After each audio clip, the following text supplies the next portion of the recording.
റോമാക്കാർക്ക് എഴുതിയ ലേഖനം അധ്യായം 13. അധികാരത്തോട് വിധേയത്വം. ഓരോരുത്തരും മേലധികാരികൾക്ക് വിധേയനായിരിക്കട്ടെ. എന്തെന്നാൽ ദൈവത്തിൽ നിന്നല്ലാതെ അധികാരമില്ല. നിലവിലിരിക്കുന്ന അധികാരങ്ങൾ ദൈവത്താൽ സ്ഥാപിതമാണ്. തന്നിമിത്തം അധികാരത്തെ ധിക്കരിക്കുന്നവൻ ദൈവിക സംവിധാനത്തെയാണ് ധിക്കരിക്കുന്നത്. ധിക്കരിക്കുന്നവൻ തങ്ങൾക്ക് തന്നെ ശിക്ഷാവിധി വരുത്തിവെക്കും. സൽപ്രവർത്തികൾ ചെയ്യുന്നവർക്കല്ല, ദുഷ്പ്രവർത്തികൾ ചെയ്യുന്നവർക്കാണ് അധികാരികൾ ഭീഷണിയായിരിക്കുന്നത്. നിനക്ക് അധികാരിയെ ഭയപ്പെടാതെ കഴിയണമെന്നുണ്ടോ? എങ്കിൽ നന്മ ചെയ്യുക. നിനക്ക് അവനിൽ നിന്ന് ബഹുമതിയുണ്ടാവും.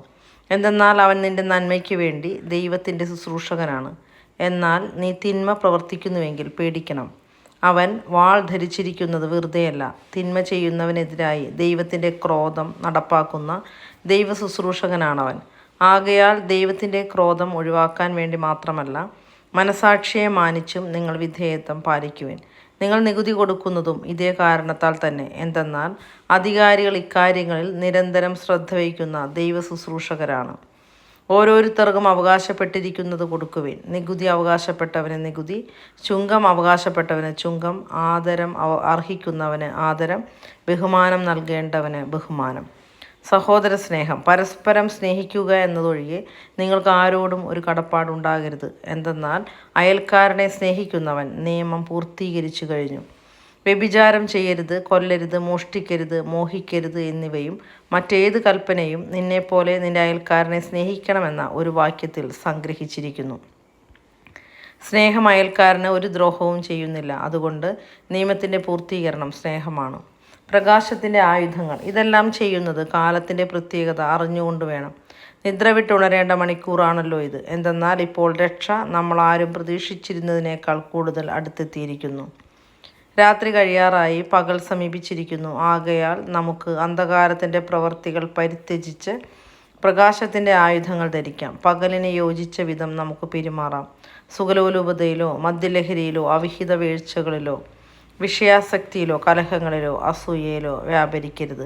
പ്രത്യുത കർത്താവായ യേശു ക്രിസ്തുവിനെ ധരിക്കുവിൻ. ദുർമോഹങ്ങളിലേക്ക് നയിക്കത്തക്ക വിധം ശരീരത്തെപ്പറ്റി ചിന്തിക്കാതിരിക്കുവിൻ. അധ്യായം 14. സഹോദരനെ വിധിക്കരുത്. വിശ്വാസത്തിൽ ഉറപ്പില്ലാത്തവനെ സ്വീകരിക്കുവിൻ. അത് അഭിപ്രായ വ്യത്യാസങ്ങളെക്കുറിച്ച് തർക്കിക്കാനാകരുത്. ഒരുവൻ തനിക്ക് എന്ത് ഭക്ഷിക്കാമെന്ന് വിശ്വസിക്കുന്നു. ദുർബലനായ മറ്റൊരുവനാകട്ടെ സസ്യം മാത്രം ഭക്ഷിക്കുന്നു. ഭക്ഷിക്കുന്നവൻ ഭക്ഷിക്കാത്തവനെ നിന്ദിക്കരുത്. ഭക്ഷിക്കാത്തവൻ ഭക്ഷിക്കുന്നവനെ വിധിക്കുകയുമരുത്.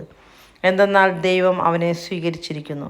മറ്റൊരാളുടെ സേവകനെ വിധിക്കാൻ നീ ആരാണ്? സ്വന്തം യജമാനൻ്റെ സന്നിധിയിലാണ് അവൻ നിൽക്കുകയോ വീഴുകയോ ചെയ്യുന്നത്. അവനെ താങ്ങി നിർത്താൻ യജമാനന് കഴിവുള്ളതുകൊണ്ട് അവൻ നിൽക്കുക തന്നെ ചെയ്യും.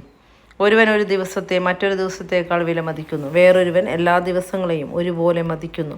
ഓരോരുത്തർക്കും താങ്കളുടെ മനസ്സിൽ ഉത്തമ ബോധ്യമുണ്ടായിരിക്കട്ടെ. ഏതെങ്കിലും ദിവസം ആചരിക്കുന്നവൻ കർത്താവിൻ്റെ സ്തുതിക്കായി അത് ആചരിക്കുന്നു. ഭക്ഷിക്കുന്നവൻ ദൈവത്തിന് കൃതജ്ഞത അർപ്പിക്കുന്നത് കൊണ്ട് കർത്താവിൻ്റെ സ്തുതിക്കായി ഭക്ഷിക്കുന്നു. ഭക്ഷണം ഉപേക്ഷിക്കുന്നവൻ കർത്താവിൻ്റെ സ്തുതിക്കായി അത് ഉപേക്ഷിക്കുകയും ദൈവത്തിന് കൃതജ്ഞത അർപ്പിക്കുകയും ചെയ്യുന്നു. നമ്മിലാരും തനിക്ക് വേണ്ടി മാത്രം ജീവിക്കുന്നില്ല, തനിക്ക് വേണ്ടി മാത്രം മരിക്കുന്നുമില്ല. നാം ജീവിക്കുന്നുവെങ്കിൽ കർത്താവിന് സ്വന്തമായി ജീവിക്കുന്നു, മരിക്കുന്നുവെങ്കിൽ കർത്താവിന് സ്വന്തമായി മരിക്കുന്നു. ആകയാൽ ജീവിച്ചാലും മരിച്ചാലും നാം കർത്താവിനുള്ളവരാണ്. എന്തെന്നാൽ മരിച്ചവരുടെയും ജീവിക്കുന്നവരുടെയും കർത്താവായിരിക്കുന്നതിന് വേണ്ടിയാണ് ക്രിസ്തു മരിച്ചതും പുനർജീവിച്ചതും. നീ എന്തിന് നിന്റെ സഹോദരനെ വിധിക്കുന്നു? അഥവാ നീ എന്തിന് നിന്റെ സഹോദരനെ നിന്ദിക്കുന്നു? നാം എല്ലാവരും ദൈവത്തിൻ്റെ ന്യായാസനത്തിന് മുമ്പാകെ നിൽക്കേണ്ടവരാണല്ലോ. ഇപ്രകാരം എഴുതപ്പെട്ടിരിക്കുന്നു: എല്ലാ മുട്ടുകളും എൻ്റെ മുമ്പിൽ മടങ്ങും, എല്ലാ നാവുകളും ദൈവത്തെ പുകഴ്ത്തുകയും ചെയ്യുമെന്ന് കർത്താവ് ശപഥപൂർവ്വം അരുളിച്ചെയ്യുന്നു. ആകയാൽ നാം ഓരോരുത്തരും ദൈവത്തിൻ്റെ മുമ്പിൽ കണക്ക് ബോധിപ്പിക്കേണ്ടി വരും. ഇടർച്ച വരുത്തരുത്. തന്മൂലം മേലിൽ നമുക്ക് വിശ്വാസം വിധിക്കാതിരിക്കാം.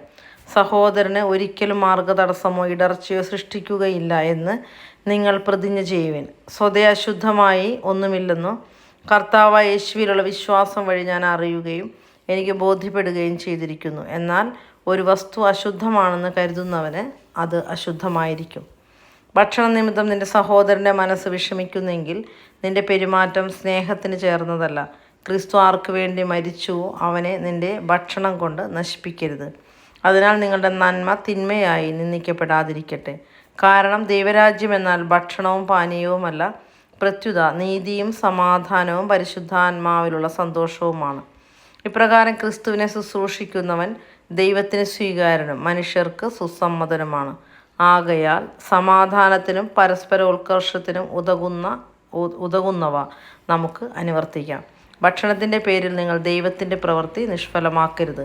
എല്ലാ വസ്തുക്കളും ശുദ്ധമാണ്. എന്നാൽ അപരന് വീഴ്ചയ്ക്ക് കാരണമാകത്തക്ക വിധം ഭക്ഷിക്കുന്നവന് അത് തിന്മയായിത്തീരുന്നു. മാംസം ഭക്ഷിക്കാതെയും വീഞ്ഞു കുടിക്കാതെയും നിന്റെ സഹോദരന് പാപകാരണമാവുന്നതൊന്നും ചെയ്യാതെയും ഇരിക്കുന്നത് നല്ലത്. ഇക്കാര്യത്തിലുള്ള നിന്റെ വിശ്വാസം ദൈവസന്നിധിയിൽ പരിരക്ഷിക്കുക. താൻ അംഗീകരിക്കുന്ന കാര്യങ്ങളിൽ മനസാക്ഷി കുറ്റപ്പെടുത്താത്തവൻ ഭാഗ്യവാനാണ്. സംശയത്തോടെ ഭക്ഷിക്കുന്നവൻ ശിക്ഷിക്കപ്പെടും.